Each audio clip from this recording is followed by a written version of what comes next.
Hello, that you see seated are not politicians, they are all journalists, they are senior editors, members of Guild of Editors, having their 17th conference of Guilds of Editors in Abuja. Looking at the title of the topic, the media in times of crisis, resolving conflict, achieving consensus. Well, today, the second day, and they are looking at other side of life, which is business and agricultural business. How to assess money, what and what to do is part of what they are putting heads together to learn and to find out ways to do it. Let me find out from some of them and see what they've achieved from this conference. Of course, everybody does. See, because it's a special area, there are very many editors may not have paid attention. They actually not just need finance, they need guidance, they need support. And that is why coming from NISA on a cooperative note is the best that can happen, because it will refocus, it will redirect, and then they can also actually make money. So I think it's a great concept, they need money. Will you encourage even other journalists to go into such agricultural business? Of course, look, all of us should go into agriculture, all of us. Not just agriculture for money, even for food. You can grow your own vegetable. Let me give you a little example. In my house, in the last 5-7 years, I grew my vegetables behind my house. I have 2 tanks. I do my own fish that I eat. We buy, but I just do that as hobby. But who says I cannot translate that into money? People should think of investments,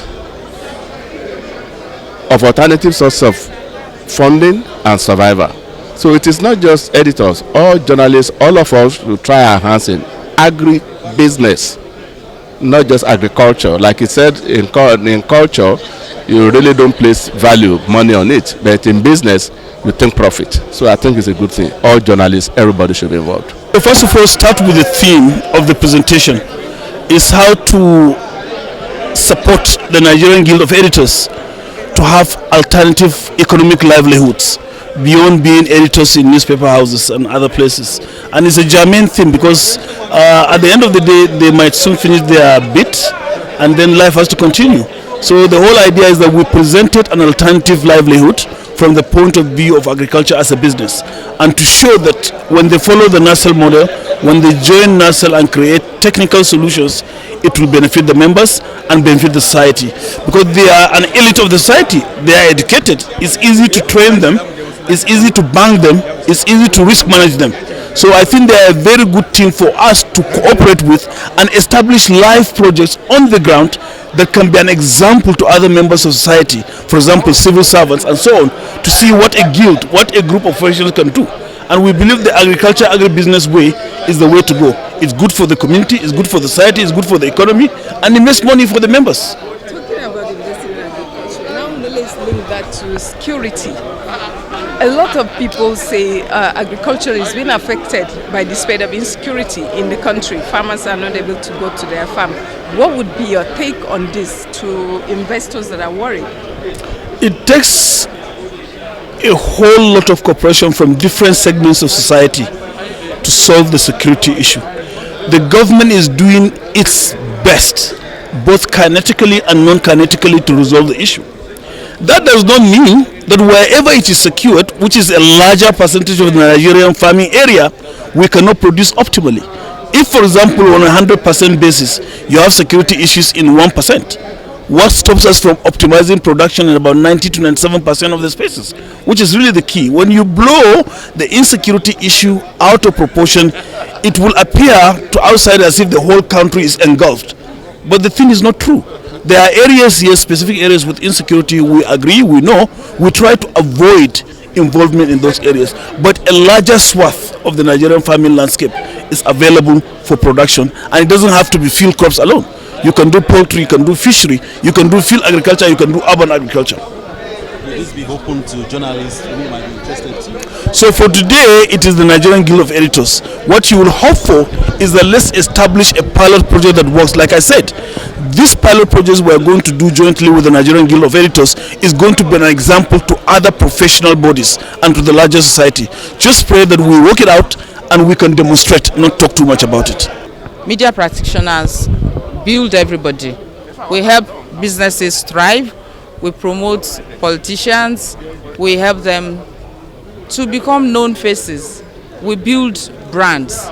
We should not focus 2 decades, 3 decades of our lives building other people without doing anything for ourselves.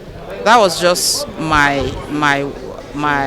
take on this particular session, because it's very important that we also make provision for our future, because contributing to nationhood does not end with headlines. We need to do things for ourselves as a guild and also as individuals. So this was a very important conversation we just had.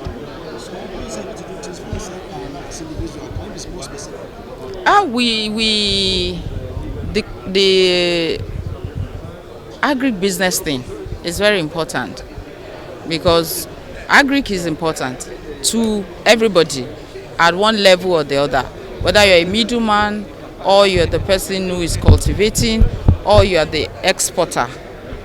I want my colleagues to get into agric. I want them to focus their energy, maybe 10% of the energy they focus on headlines and deadlines, on also getting into the agric-business. My name is Ben Adam Shaman.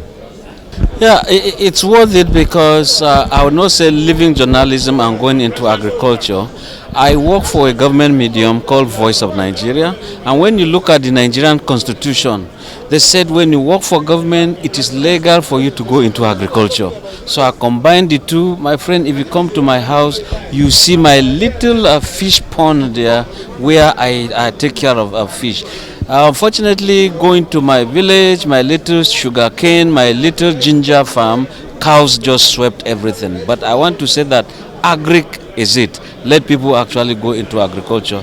But if you leave journalism to go into agric, who now holds the government account for actions and inactions? So I think that we should remain in agric and remain in journalism. My name is Paul Dangbo. I'm from Rivers State. I think it has been quite enriching so far. This is the second day. Since yesterday, we've been having various discussions bordering on security and national interests and development. But today, the focus has been on how we can be economically viable. And some of the interesting aspect of the discourse today is that we're looking at life even after our usual tenure in the profession. They say life begins at 40, but life actually in the profession or in the civil service ends at 60. So I think it is very thoughtful of the organizers to articulate such platform for us to begin to look inward and think futuristically on how we can help ourselves when we are out of service. So you say you've really achieved something, you gained something out of it? Yes, of course. This is an eye-opener. It has given us that impetus to begin to think ahead, because just like a popular philosopher said, he said, he who failed to plan to fail. So I think this is a right step in the right direction for we media gurus or practitioners to begin to work towards our own self-economic sustainability. It doesn't mean that we are not being paid even while we are doing what we are doing now. But, we are working for somebody. Most people in the profession are working for somebody. And at the end of you working for somebody, what are you going to be doing with yourself? How are you saving for the raining days? I think this is very thoughtful, and I appreciate the organizers. Thank you so much. Yeah, thank you. I'm already a farmer. I've been farming for about 5 years now. Yes, I think I'm coping well. But concerning today, first of all, what the nicer man came to talk about today. As I sat here, I was just listening to him talking about the practical experience. The down part of what they do is that those people in the down end, who are the consumers of the product they're selling, find it very difficult to complete the process. But they, as policymakers, are happy and glad that there's a scheme, there's a policy they're selling. And I think they are stopping at the selling, because if you go and ask people about their experience, it's not exactly very palatable. We heard about the man from Jigawa, from Duse, his experience. So it's good to get into agriculture as a business, but the point is, where do people start? The challenges are not being properly addressed. One is land, or water, or where to do the line of agriculture that you have chosen. And second one is finance. If anybody tells you that finance is not necessary, tell the person that is lying. And then saying that if you go it alone, you're on your own.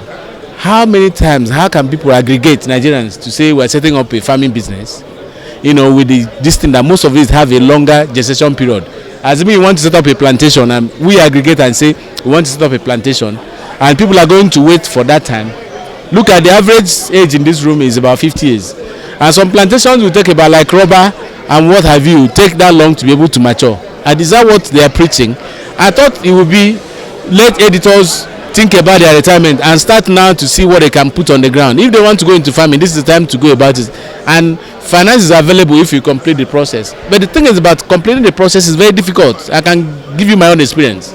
That's what the thing is. But for purposes of what we have come to do, the man has spoken and has left. He's going to log in that he went to address the editors of Nigeria today, and that is about where he ends. And that's why most policies don't get any traction. It's not right. So what's the way forward? What's the way forward? They should go down to the downside. He talked about the downstream of what they do, and see the experiences of people in the field. When people get to their houses, to where they live, and they want to, engage nicer, what experience do they get? And dislodge those problems, bureaucracy and corruption and all kinds of things. That's what they should do. It's not sitting there in Abuja because they don't get the reports. You get the point? Yeah. And that's the same thing with most of the things that we do in Nigeria. So these policies and the execution, they don't meet. There are gaps, there are gray areas which they should be able to bridge. In the issues, I was going to, if I spoke, I would have asked the man to go around the states and talk to farmers directly and see the experience, those who want to consume the product. Because as far as I'm concerned, what he's trying to sell is the product. What experiences do they have? And then they will use that to recalibrate what they do. And that's the only time they can say they are policy makers, they are policy executors. Otherwise, it will just end up in this kind of room. So with your experience, with what you've heard from people, will you say nicer is performing to the optimum? I don't think so. I don't think NISA has impressed anybody. You saw the experiences of practical people who are doing into farming. People here have high hopes. It's asking them to aggregate. But the point is that if we form cooperatives, for instance, here now, we're going to buy shares. What is going to come for people to be able to stand in the gap for what you're going to do if you leave the editorial board, if you leave the newsroom and say you want to become a farmer? What is going to stand in the gap? Are you going to form a special purpose vehicle to be able to aggregate that, or what? So I have a problem with what the man is trying to sell and the way to go about it. Nigerian Guild of Editors, I don't know how they can come together and get into farming. You get the point I'm making. What returns, what volume, what returns for people to say, okay, I have something comfortable that I can retire to, I can sit down and wait for my return on investment. You get the point I'm making. So I'm confused, it's not adding up. I may be wrong, but that is the impression I get. But let's wait for the committee they say they want to set up together.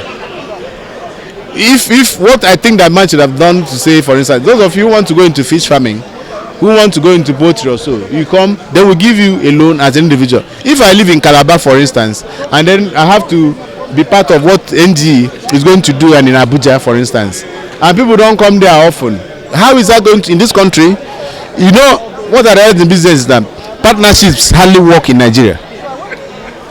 What are the other things that you think kills business in Nigeria? Kills business, there's massive dishonesty. We don't have the workers. That is why Nigerians set up businesses. They go and get India. I don't blame people like Dangote who have gone to bring Indians. Nigerians, if you are an investor, I have about up to about 40 people I pay salaries every month. But there is massive dishonesty of people, of workers at the lower end, right from the gateman to whatever, so and getting to the managers in the, whatever along the chain.